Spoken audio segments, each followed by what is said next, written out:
আসসালামু আলাইকুম, welcome back to my channel এটি কিচেন স্টুডিও। আমি আজকে আপনাদেরকে কচুরমুখী দিয়ে ইলিশ মাছের একটি দারুণ রেসিপি তৈরি করে দেখাবো। তো এটি তৈরি করার জন্য আমি এখানে 6 পিস ইলিশ মাছ কেটে ধুয়ে পরিষ্কার করে রেখেছিলাম। এখন দিয়ে দিচ্ছি হাফ টেবিল চামচ হলুদের গুঁড়ো এবং হাফ টেবিল চামচ মরিচের গুঁড়ো। স্বাদ মতো লবণ দিয়ে এটাকে আমি মিক্স করে নেব। তো মাছগুলোকে আমি ভাজার জন্য রেডি করে নিচ্ছি। এখন একটি চুলায় প্যান বসিয়ে দিলাম। প্যান গরম হয়ে গেলে এখানে তেল দিয়ে দিচ্ছি। তো তেলটা গরম হয়ে গেছে, এখন মাছগুলো আমি এক এক করে ছেড়ে দেব। কচুরমুখী দিয়ে ইলিশ মাছের এই রান্নাটি কিন্তু দারুণ হয়, আমার তো ভীষণ পছন্দ। আশা করি আপনারা একবার হলেও ট্রাই করে দেখবেন।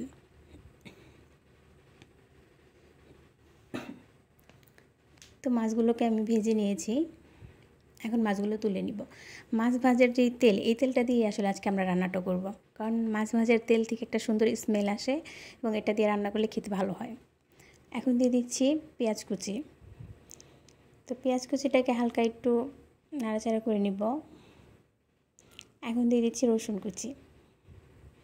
পেঁয়াজ আর রসুনটাকে হালকা একটু তেলের উপর ভেজে নিব, জাস্ট একটু সফট হয়ে আসলে এখানে দিয়ে দিচ্ছি হাফ টেবিল চামচ হলুদের গুঁড়ো, দিয়ে দিচ্ছি 1.5 টেবিল চামচ মরিচের গুঁড়ো, ধনিয়া গুঁড়ো দিচ্ছি হাফ টেবিল চামচ এবং স্বাদ মতো লবণ দিয়ে দিচ্ছি। এখন সবগুলো মশলাকে ভালো করে পেঁয়াজ তেলের সাথে মিক্স করে নেব। মশলাটা যেন পুড়ে না যায় সেজন্য এখন আমি পানি অ্যাড করব।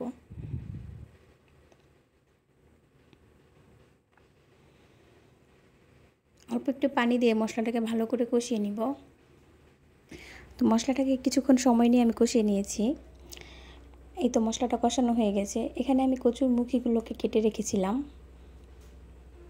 তো মশলাটা কষানো হয়ে গেলে এখানে কচুরমুখীগুলোকে দিয়ে দিব।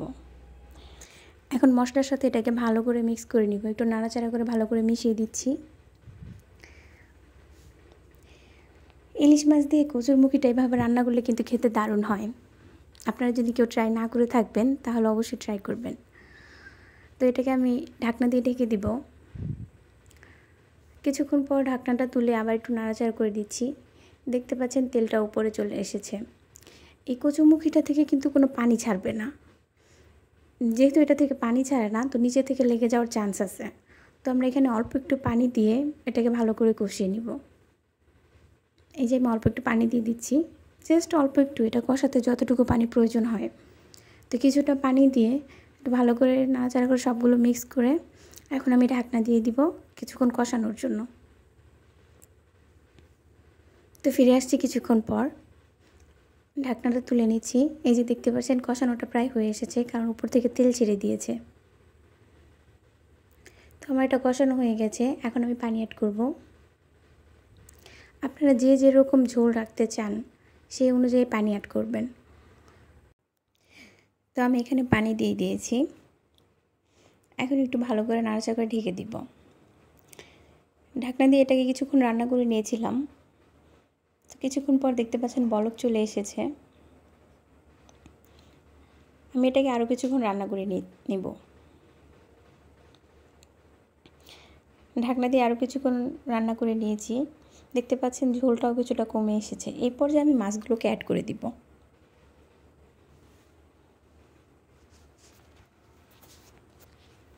তো মাছগুলো অ্যাড করার পর আমি আবার এটাকে নাড়াচাড়া করে ঢাকনা দিয়ে ঢেকে দিয়েছি।